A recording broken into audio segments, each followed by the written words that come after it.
Welcome back, you all, to Disrupt the Drift. I'm Baron Baptiste. This is a place where we can tell the truth and the truth can be told. Today, we're going to continue the conversation about getting real on the purpose for your life.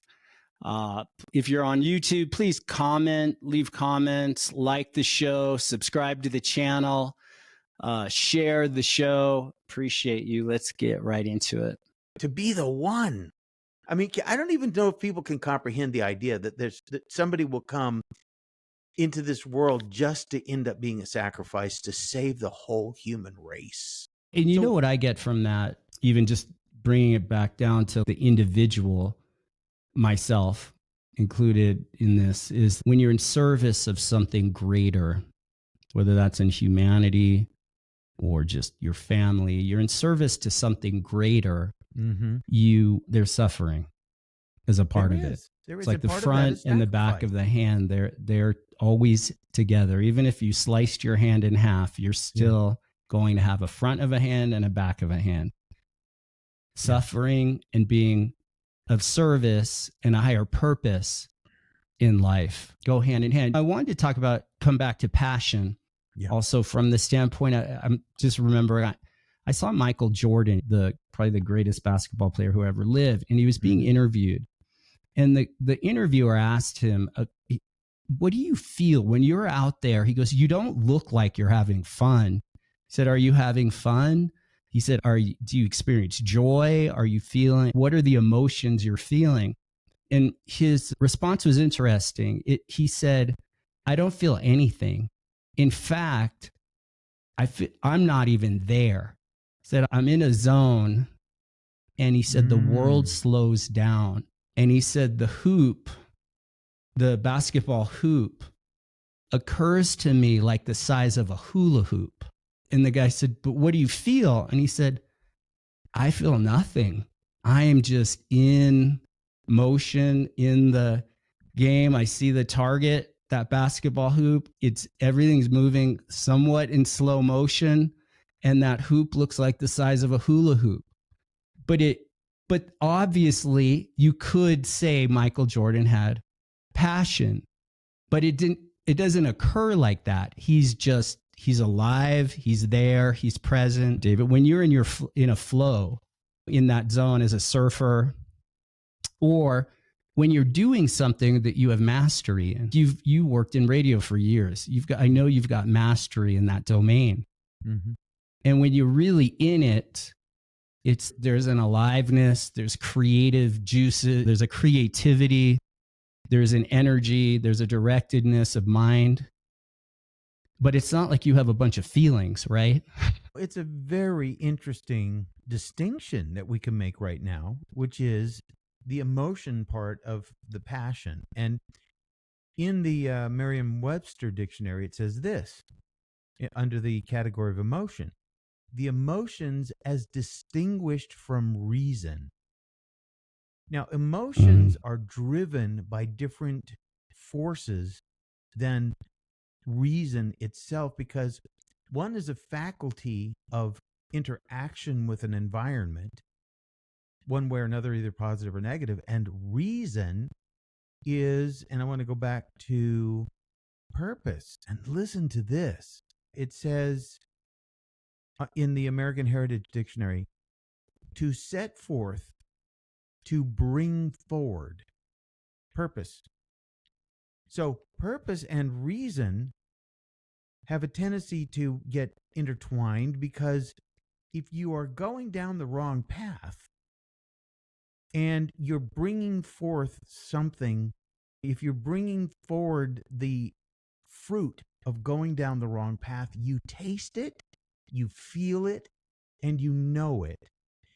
And what Michael Jordan is saying is so interesting and profound that it gives me a whole different perspective about the guy, because he was gifted. And what happened was, and there's a book called The Body Has a Mind of Its Own, and it goes into how the body, in relationship to the world around it, has its own way of relating to the environment. The body senses things that the brain simply doesn't get, and including the heart itself. The heart sends more signals to the brain than the brain sends to the heart. So if we're making these distinctions about, and what you said was so important here, he didn't feel anything. You know why? Because he was on autopilot. And that's a gift. That is an absolute gift of whatever. I don't even know what that gift is, but it reminds me of Ben Carson. Hold on a second, please. Why is this happening right now? You're going to have to edit this. I'm sorry. Yeah, that's right. I'll clip it. Oop, wrong one. So what I'm saying is, in the emotional arena, the emotions as distinguished from reason. And so Michael Jordan's self-awareness of his lack of emotion. See, most people are driven by emotions. They're driven by winds of emotion, either positive or negative. And here's another one: intense driving or overmastering feeling of conviction. Again, if you think about that, there are forces at work on everybody all day long, every day. And we're talking about cancel culture. We're talking about external forces that are driving us: the desire to be loved, the desire to be accepted, the desire to be recognized. Michael Jordan didn't have any of that at all. And that is why he was free to be the greatest basketball player in the history of ball players.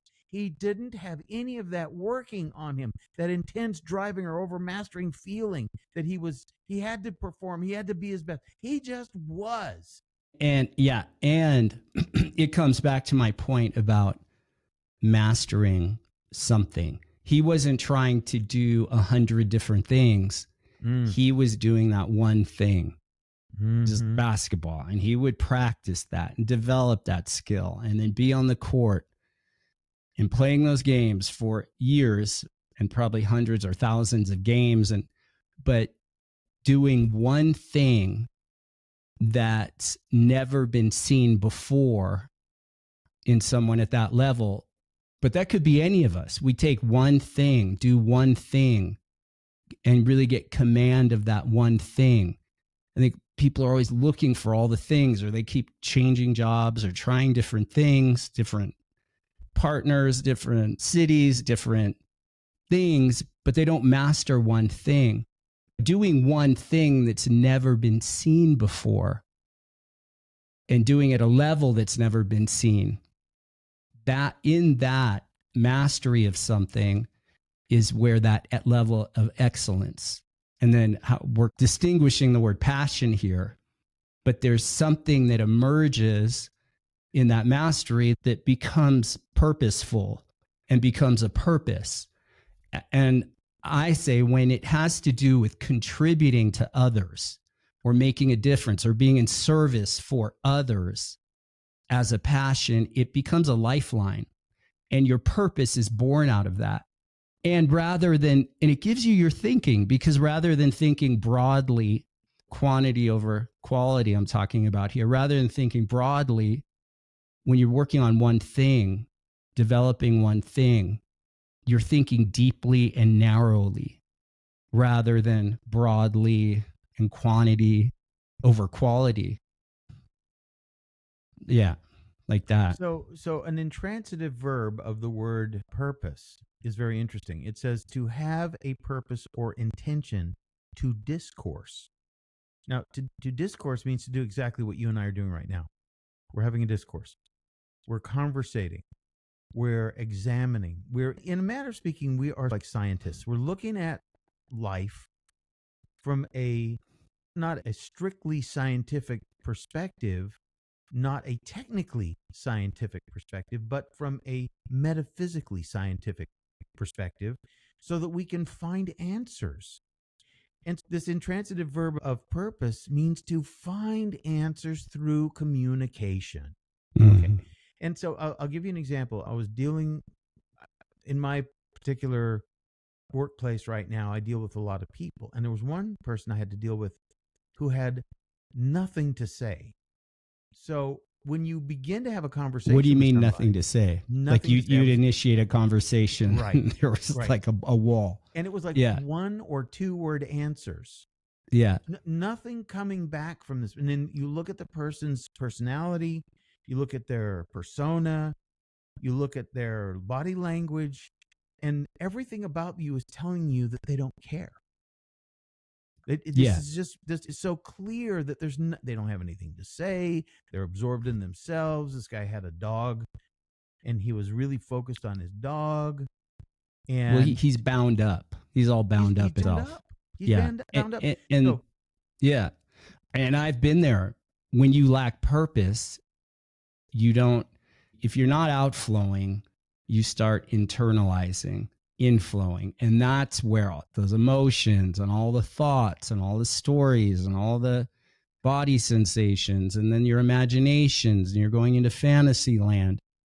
If you don't have an outward direction, and that's a value of purpose. It's like doing something, and whatever you're doing, it may not be your long game. It may not be your forever thing, but you're developing skillfulness. You're developing mastery in that one thing, and that starts opening up purpose from that one thing that maybe you're the best hamburger maker in the world. You become whatever the thing is, washing dishes, or you're the janitor, or whatever the thing is, you keep refining and honing and developing your skills, your skillfulness, your proficiency. You keep evolving how you're showing up. That causes purpose, which becomes the bridge to maybe a bigger purpose. But if you show up lackadaisical, the guy you're talking about, and you're comfortable in that, that becomes the end game. There's nowhere to go there, but circular and inward. yeah, getting comfortable in your rut means you'll never escape it. And so, Yeah, in a world there is that factor of stepping out of the comfort zone and putting yourself at risk. totally, yeah, Yeah. and the idea of a passion means when you and again, a lot of people end up avoiding things that require commitment because of the energy that it. Yeah. Oh yeah, Yeah. oh, Yeah. So you Very heard good. that. Yeah, Yeah. Very good. I want to hear your thoughts on it now. Yeah. I think people honor their thoughts, they honor their emotions and feelings, they honor their moods, but they don't honor their commitments. Mm. When you start flipping that, you start realizing, okay, I'm not my thoughts. I have thoughts. I'm not my emotions and feelings. I have them. It's part of, okay, being a human. I have moods, but I don't have to honor those. When I honor my commitments and what I'm committed to in purpose, then, okay, I have to deal with my emotions and my thinking and moods, but I'm not honoring them. I'm finding ways to deal with them or let them go, but I'm honoring my commitment. And through commitment, we discover ourselves. We discover mastery. We discover something beyond moods and feelings and our thoughts. It's the commitment that has us show up. When we're honoring our commitments, we show up regardless of how we feel or think about it. Yeah, I want to say about certain people, and this is not a judgment, it's almost like a sad observation, that the earth is, the moon is captured in the earth's gravity. And there are people that get captured in the gravity of other people. And then they revolve around those people until there's no time left for them. There's just their life runs out. And the reason why people have a tendency to avoid commitment is because they've tried doing things before. And this is where I always tell people, and you tell people, we both tell people, to find something that you love to do, whatever that may be, and then just do it. Whether it doesn't matter what it is, see? But if they do it for the wrong reason and then they get rejected or they don't get the recognition that they're looking for from it, then they lose motivation, and then they blame the things that they should be doing for the way they feel. instead of their lack of follow through. And so they start to avoid, and then they get caught up in the gravity of other people, in the gravity well of people. And this is what sycophants are like. They're people that worship other people because they've achieved something. That's what a Yeah. sycophant really is. Yeah. And sadly, people But waste their typically whole life. sycophants aren't accomplishing great things. They can't. Yeah. They can't because they're in the gravity well. Yeah. They just Yeah. revolve Yeah. around it, the music or whatever it may be. And my son is into cooking. Yeah. He watches cooking shows. He's like this. He wants to be my son wants to be great at everything. So that's great. Yeah. And he looks at how to do that. Now, that's Yeah. all it takes, honestly. Yeah. And you're exploring different things to discover, and you're like, wow, I want to be a chef.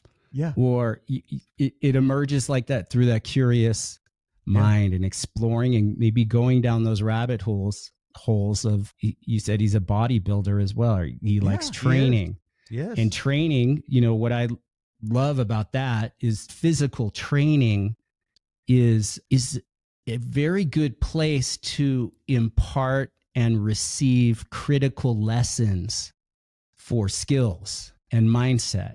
Taking control of yourself is a precursor to develop that same capacity, maybe spiritually, intellectually, and in relationship to your purpose in life. But that's one example, training the body, training the mind, and exploring different interests. But it's developing oneself, working on oneself in ways that you are in a process of discovering for yourself what's the next best or most true step to take. And in that step, you start discovering your purpose, or you start filtering out what's not it. But it's in the doing of it, engaging life and giving yourself fully to something is where you have the opportunity to develop into that something, that up to something bigger than yourself that takes you beyond the self that's initially getting involved with that thing. See, Baron, you will agree. We're all born to succeed, but we are programmed to fail. What does that mean? I like it. But what it means what does it mean? And look, there's some people that have birth defects, like people that have certain syndromes that their capacity is limited. So this is a small amount of people. Everybody is born with the capacity to expand into the space that is given to them. And like a seed. We're born as a seed in life. Yeah. And that seed has a potential to become that tree. Right. But not everybody is born into an environment which allows them to expand. Yeah. You see, and so that might be most people. Yeah. I would say, look, even weeds grow up through the cracks in the sidewalk in New York City. So things can grow in the most odd of places. Yeah. And I was and there's so many stories like that, right? Yeah. People have really come up from bottom, or even at the middle of their life. The way they've lived, or they're addicted to heroin or drugs, or they lived one way and they lay down that life and pick up a new one. But they tap that seed that they were born with. And I was going to say about Ben Carson that he was he had a single parent family. His mother was the one. She was a very religious woman. But he got caught up with the gang mentality in his neighborhood where he grew up. And he almost ended up knifing somebody and killing somebody. And something stopped him. And he ended up being just a brilliant surgeon who operated on babies in the womb. He developed all these techniques. But something stopped him. Something interrupted his drift into that other world. There was a force at work in him. It was the love of his mother. In other words, he was born in a place where he couldn't potentially grow out of the trappings of his societal upbringing and what was surrounding him. But the love of his mother and her prayers for him, and then something intervened in his life that allowed him to go beyond. And see, this is what there's enough love there that had him stop before crossing certain Well, lines. I don't even I think she relate to was, that. Yeah. but she wasn't actively involved in what happened to him. It was a passive. The Catholics have something interesting called remote cooperation with evil.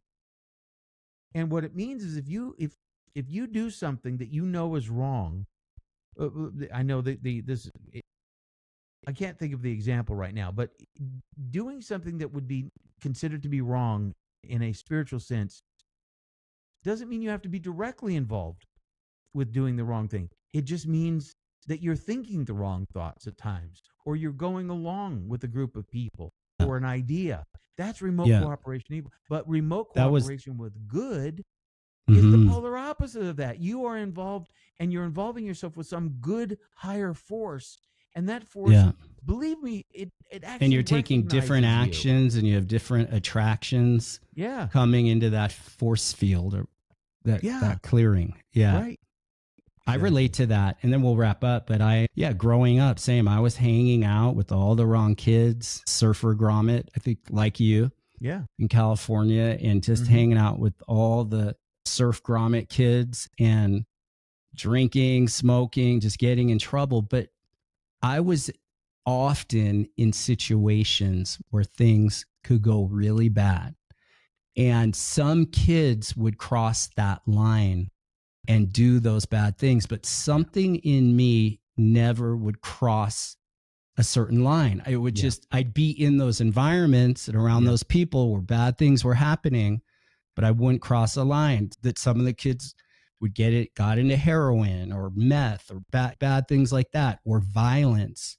And I would just pull back. I would just take a step, even though I was surrounded by that, or I knew when to just leave. I would hang out in those environments, be around those kids and people doing bad things, but I would pull back. And then at a certain point, probably when I was around 18 or 19, I was like, no, I have something bigger than this calling me in life, and I need to move. I need to get out of this environment and just away from these kids, these people. And I just picked up and moved down to La Jolla, California. And I never looked back. I didn't go back to San Francisco to see those kids and people for about a little more than 20 years. And when I finally did go back, I remember it was Thanksgiving. I was visiting my parents in San Francisco. I had my 3 little sons back in my car. And I'm like, you guys want to go to the beach? We drive down there. All my old friends were still there hanging out, drinking, smoking. They were all happy they're like, you disappeared. And I was like, I know, I did. I did not look back. And it was cool to see those guys. But what I also saw was that was a choice I made at a certain point. I could be, and it's not to say they're all doing bad things now. It's not like that. But I just saw that getting out of that environment let me discover myself newly and away from that environment that if I would have stayed in it would have formed me very differently. I probably would have turned out okay because I had this inner drive to grow and to better myself, as did I think a lot of those guys too. But I just saw the environment there. It's like not what my destiny had in, or my God had in for me. So it's following the inner promptings. Yeah, very good. All right. You all, thank you for listening. This is Baron Baptiste. Yeah, go ahead. You have one more thing. David, your book, The Present. I like the title. Receive the gift, live in the now, the present. David Masters. And awesome. There is a conversation that you and I had many years ago that I included in that book. Okay. Yeah, a very good conversation that meant so much to me. And that you can find it at my website. That is escapeyourmindsprison.com. Yeah, really good. Really good. And you can check me out as well at baronbaptiste.com. If you would like us to respond to your questions, I know there's a bunch in there I haven't gotten to. We will. But you could send those to disruptingthedrift at baronbaptiste.com. If you're watching on YouTube, please subscribe to the channel, Disrupt the Drift. leave comments, share the show. Please share the show. We grow the show through you. Stay true, you all. Keep disrupting the drift within yourself and without. And until next time, peace be with you.